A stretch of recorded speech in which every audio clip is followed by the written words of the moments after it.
Depuis l'invention de la poudre, les armes de siège sont profondément transformées. Une puissance qui devient telle qu'elle change complètement la manière de se défendre. Et jusqu'à même mettre les châteaux et forteresses au second plan, de guerre jusque-là centrées sur les places fortifiées. Pourtant, lorsque l'on observe les différentes périodes, on comprend rapidement que ces armes n'ont pas seulement marqué l'art de l'assaut, mais elles ont aussi fortement modifié la manière de combattre sur le champ de bataille. Mais alors comment une arme pensée pour détruire des murs a-t-elle transformé les batailles en race campagne ?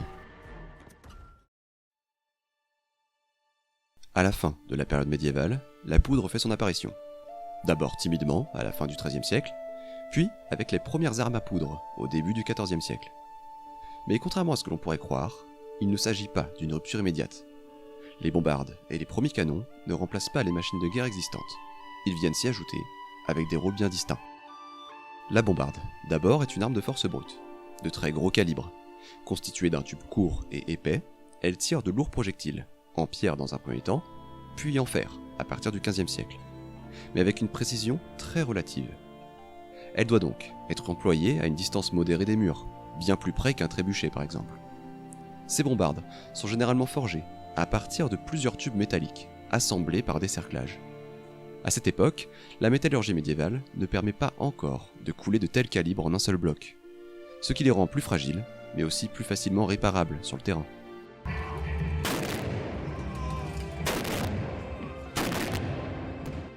Les canons primitifs, eux, ont un autre rôle. Plus petits et plus précis, ils prennent avec la baliste un rôle d'appui. Capables de viser des points faibles, portes, créneaux ou positions défensives, ils harcèlent les défenseurs. Ce feu continu permet alors aux assaillants de manœuvrer plus librement, et surtout, d'avancer progressivement les bombardes au plus près des murs. Du XVe au XVIe siècle, on observe une transition décisive dans l'emploi de l'artillerie. Les canons sont plus fiables, avec la généralisation de la fonte en bronze. Les tubes sont plus réguliers, et les risques d'explosion sont réduits. C'est également à cette époque qu'on commence à observer des canons de différents calibres.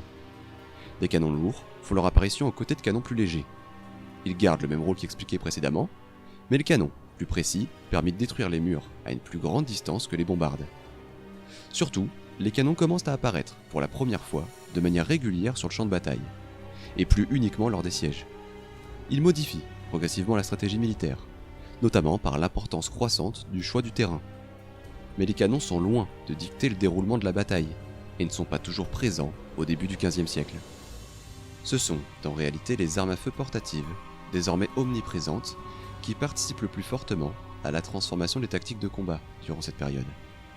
C'est l'époque du pike and shot, une évolution majeure des formations tactiques, directement liée à la diffusion des armes à poudre.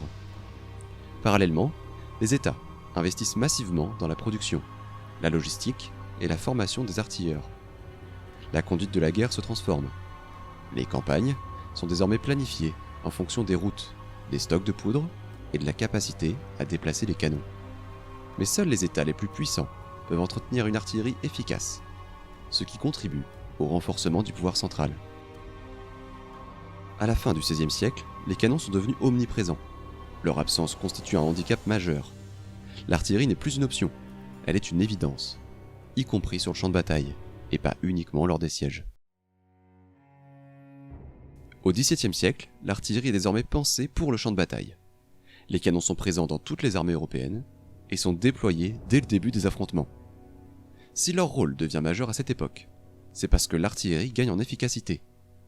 On voit alors apparaître les prémices des doctrines qui s'imposeront plus tard, notamment à l'époque napoléonienne. Le feu, désormais, structure le champ de bataille, notamment dû au choix des positions, mais aussi parce que le canon change le rythme de l'affrontement. Les armées équipées d'armes à feu se font face dans des combats plus statiques, et dans ce contexte, le canon est d'autant plus efficace. Sur le plan stratégique, l'artillerie permet d'infliger des pertes à grande distance et force l'ennemi à réagir. Les unités, soumises à un feu nourri, développent alors l'usage de retranchements pour limiter les dégâts. Les canons servent ainsi à fixer et immobiliser les troupes adverses sous le feu. Mais leur rôle ne s'arrête pas là. L'artillerie est aussi utilisée pour désorganiser les lignes ennemies, avant une charge de cavalerie par exemple, qui exploitera la brèche ainsi créée. La victoire repose de plus en plus sur la coordination entre les unités et sur la capacité d'adaptation du commandement. L'artillerie transcende profondément la manière de faire et penser la guerre. Pourtant, malgré ces évolutions, les batailles restent encore lentes et rigides, annonçant une transition plutôt qu'une rupture totale. La bataille de Breitenfeld oppose les Suédois, alliés aux Saxons, aux forces du Saint-Empire germanique. L'armée suédoise est organisée en deux groupes, chacun disposant de sa propre artillerie, cavalerie et infanterie. Les Suédois, environ 24 000 hommes, tiennent le flanc gauche, tandis que les Saxons, près de 18 000 hommes, occupent le flanc droit. Face à eux, l'armée du Saint-Empire aligne environ 35 000 soldats, soutenus par une artillerie bien plus lourde, mais moins mobile. La bataille débute par des échanges de tirs d'artillerie. Identifiant la faiblesse du flanc droit allié, l'armée impériale engage alors les troupes saxonnes dans l'objectif d'envelopper ses adversaires. Les unités saxonnes sont rapidement submergées et finissent par se disperser, tandis que la cavalerie impériale multiplie les charges pour contenir le flanc gauche suédois. À ce stade, le plan semble fonctionner. Mais cette même cavalerie se retrouve progressivement en infériorité numérique et subit la contre-attaque suédoise. Dans le même temps, les canons lourds impériaux, incapables de manœuvrer rapidement, se retrouvent exposés. Ne pouvant suivre les mouvements de l'infanterie, ils deviennent des cibles vulnérables. La cavalerie suédoise en profite alors pour fondre sur l'artillerie du Saint-Empire, retournant même ses canons contre leur ancien propriétaire. Pris sous le feu combiné des deux artilleries, les troupes impériales subissent des pertes trop importantes pour poursuivre le combat. Cette bataille, qui commence pourtant très mal pour les forces suédoises, illustre parfaitement l'importance de l'artillerie sur le champ de bataille, mais surtout, du rôle décisif de sa mobilité. À l'époque des guerres napoléoniennes, l'emploi de l'artillerie devient massif. Les conflits sont plus violents, plus rapides, mais surtout plus décisifs. Les canons sont désormais regroupés pour frapper des points précis. Le feu sert à ouvrir la voie. Les attelages sont mieux organisés, ce qui permet à l'artillerie de se déplacer plus rapidement et plus efficacement, y compris en pleine bataille. Le commandement peut ainsi réagir presque en temps réel au mouvement ennemi. Le canon n'est plus seulement une arme de soutien, il devient un véritable instrument de manœuvre. Capable d'engager le tir à plusieurs kilomètres, ces canons élargissent considérablement la taille du champ de bataille. Les communications entre les différentes unités prennent une importance majeure, car coordonner le feu devient essentiel. C'est à cette époque que le feu est pleinement utilisé de manière offensive, et non plus uniquement défensive ou passive.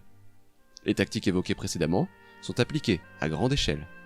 L'artillerie ne cherche pas nécessairement à infliger le maximum de pertes, mais à créer une rupture dans la formation ennemie. C'est également à cette époque que la production de canons connaît une évolution majeure. À la fin du XVIIIe siècle, les canons et leurs munitions sont progressivement standardisés. Leur fabrication n'est plus artisanale, mais pensée à l'échelle de l'État, afin d'équiper durablement les armées. La majorité des canons reste encore en bronze. Ce matériau résiste très bien aux explosions, ce qui confère aux pièces une excellente longévité et une précision relativement stable, même après un usage répété. En revanche, le bronze demeure coûteux et dépend des ressources moins abondantes que celles de son principal concurrent, le fer, qui est alors en pleine progression. Et les canons en fer commencent à se généraliser. La métallurgie reste imparfaite et les risques de fissures internes sont plus fréquents qu'avec le bronze. Mais le fer ouvre surtout la voie à une production beaucoup plus massive de l'artillerie. La métallurgie elle-même progresse. Jusqu'alors, les tubes de canon étaient coulés creux, ce qui entraînait des irrégularités internes. Une nouvelle méthode apparaît alors. Le tube est désormais coulé plein, puis foré mécaniquement. Cette technique permet d'obtenir un alésage bien plus régulier. Cette amélioration a un impact direct sur les performances. L'étanchéité des gaz est meilleure, lors du tir la pression est plus constante dans le canon, ce qui se traduit par un gain net en portée et en précision. Enfin, les canons deviennent progressivement plus longs. Ils sont désormais conçus pour engager les cibles sur de grandes distances, reflet d'une artillerie pensée avant tout pour le champ de bataille, et non plus uniquement pour le siège. Pour un canon, la longueur du tube est importante à plusieurs niveaux. Elle améliore d'abord la précision, car le projectile est guidé plus longtemps avant de quitter le canon, mais aussi sa puissance de tir. Toutefois, cette relation a ses limites. Lorsqu'un canon tire, la poudre s'enflamme et produit une grande quantité de gaz. Ces gaz se retrouvent sous forte pression, car l'espace à l'intérieur du tube est restreint. En cherchant à s'étendre, il pousse le boulet vers l'avant. Au départ du tir, la pression est donc très élevée et le projectile accélère rapidement.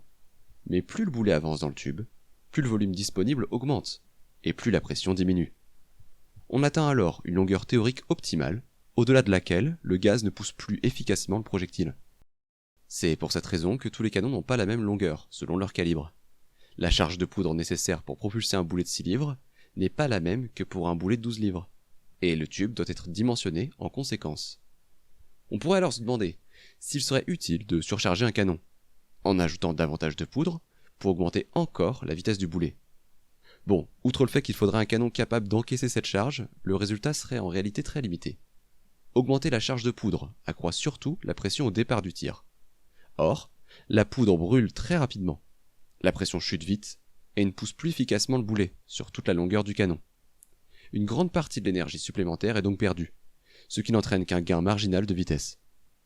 Il existe donc ainsi pour chaque calibre une charge de poudre testée et considérée comme optimale.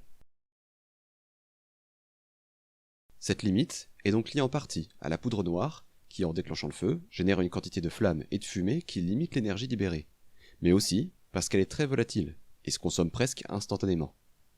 C'est avec l'apparition de la poudre sans fumée que ce problème est largement atténué. Sa combustion, plus propre et surtout plus progressive, permet de maintenir une poussée plus régulière sur le projectile tout au long du tube. Grâce à cette évolution, les canons d'artillerie peuvent être conçus avec des tubes beaucoup plus longs, exploitant pleinement cette poussée continue, et offrant ainsi des gains significatifs en portée et en vitesse. L'acier et la fonte se généralisent progressivement, le bronze n'étant plus suffisamment résistant pour supporter ces nouvelles pressions. Comme dans la guerre navale, l'industrialisation et la maîtrise de l'acier permettent le développement de canons bien plus puissants. Les tubes deviennent à la fois plus résistants et plus fins, ce qui les rend plus légers et plus faciles à manœuvrer. Les projectiles évoluent eux aussi. Les boulets sont remplacés par des obus, conçus avec un meilleur profil aérodynamique et capables d'emporter une charge explosive bien plus importante. Ces charges, bien plus efficaces que celles des projectiles à fragmentation du siècle précédent, permettent désormais de neutraliser une cible sans avoir à la toucher directement. Les canons sont également rayés, le projectile mis en rotation à la sortie du tube gagne en stabilité, ce qui augmente considérablement sa précision. Et vous voyez peut-être où je veux en venir. Toutes ces améliorations favorisent le tir indirect. Elles transforment profondément la manière de combattre et modifient durablement le visage des guerres modernes. La Première Guerre mondiale en est le témoin le plus brutal. L'artillerie devient la composante principale du champ de bataille. À Verdun se déroule une véritable bataille d'attrition, où les armées se bombardent mutuellement pendant des jours, voire des semaines. Les combats deviennent atroces pour les hommes, et toute initiative stratégique est presque impossible. Et dans ce contexte, la ligne de ravitaillement de l'adversaire devient le véritable objectif. Les opérations visant la logistique ont souvent bien plus d'impact que les actes héroïques menés en première ligne. Cette artillerie de masse révèle toute l'horreur de la guerre industrielle et la futilité du rôle du soldat au front, parfois réduit à encaisser les obus ennemis et à tenir une tranchée dans l'attente hypothétique d'un assaut. Bien sûr, lors de la Seconde Guerre mondiale, les états-majors tirent les leçons de cet enlisement. Conscients du danger d'une guerre figée par l'artillerie, ils développent de nouvelles stratégies, fondées sur une arme capable de redonner de la mobilité au champ de bataille.